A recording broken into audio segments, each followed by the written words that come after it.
오늘도 주님께서 주신 하루를 감사로 은혜로 살아가시는 여러분들 되시기를 축복합니다. 오늘 본문은 다윗의 시편입니다. 아마 성경책 위에 이제 오늘 본문 위에 표제어로 쓰여져 있을 텐데, 사울이 사람을 보내어 다윗을 죽이려고 그 집을 지킨 때라는 표제어가 있습니다. 이 배경은 사무엘상 19장을 배경으로 하고 있는데요. 다윗의 집에 사울이 직접 이제 사람들을 이끌고 다윗을 죽이러 온 사건이 일어납니다. 다윗은 그의 아내 미갈을 통해서 도망을 하게 되는데, 이때 지은 시편입니다. 다윗에게 어떤 집이라는 공간이 위협받는, 그리고 사울이 정말 직접적으로 군대를 이끌고 와서 죽이려고 하는 이런 위협 가운데 있는 상황 속에서 다윗은 여전히 하나님을 향한 믿음을 강하게 지키고 있고, 또 흔들림 없는 신뢰를 보여주고 있습니다. 우리 5절 말씀 한 번 더 같이 읽겠습니다. 주님은 만군의 하나님 여호와 이스라엘의 하나님이시오니 일어나 모든 나라를 벌하소서. 악을 행하는 모든 자에게 은혜를 베풀지 마소서. 오늘 다윗은 하나님을 만군의 하나님 여호와라는 이름으로 부릅니다. 우리에겐 익숙한 이름일 수 있는데, 만군의 여호와라는 어떤 축약된 표현은 사실 성경에 자주 등장하는 표현입니다. 그런데 오늘 본문에 만군의 하나님 여호와라는 이 표현은 사실 오늘 본문과 역대상 17장에만 나오는 이런 표현입니다. 이 표현은 하나님에 대한 군사적인 표현을 모두 담아내고 있습니다. 먼저 만군의 여호와라는 뜻은 전쟁을 이끄시는 하나님이란 뜻을 가지고 있습니다. 모든 군대의 어떤 총대장이신 하나님을 나타내고 있고요. 이스라엘의 하나님이라는 표현은 정의를 세우기 위해서 모든 나라를 심판하신 하나님이라는 뜻을 가지고 있습니다. 군대도 또 어떤 전쟁도 다 하나님께 속하여 있다라는 이야기를 다윗은 고백하고 있는 것이죠.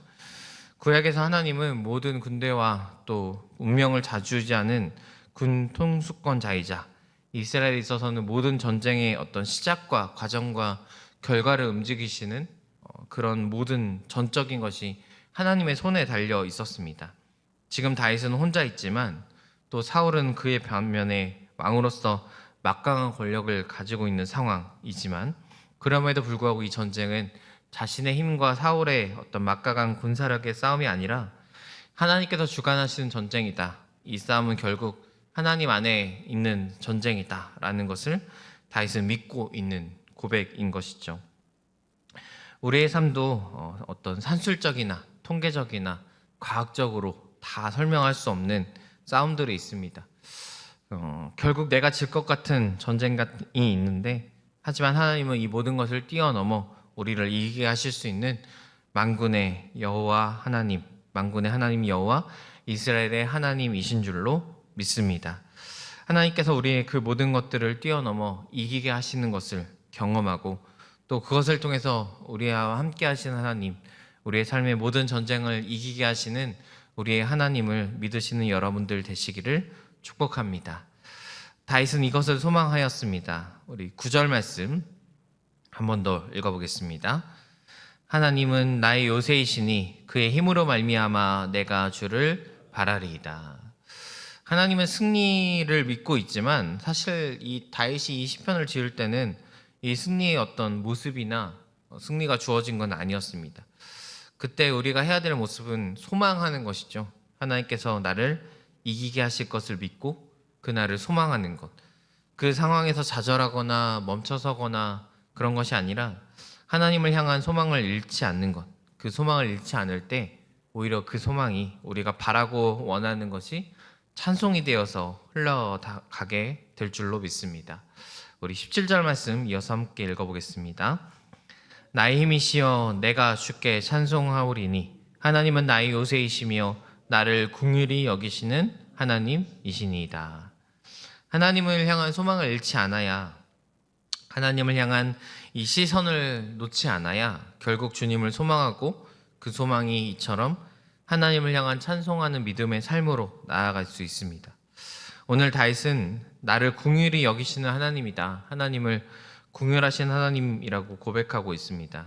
이 긍휼이란 단어는 히브리어로 헤세드라는 단어를 사용하고 있는데, 하나님께서 당신의 백성을 향해서 베푸시는 사랑에 대한 표현인데, 특별히 약속, 언약적 사랑을 의미합니다. 그러니까 하나님께서 나를 사랑하신다라는 명제가 어떤 상황에도 흔들리지 않는다라는 것이죠.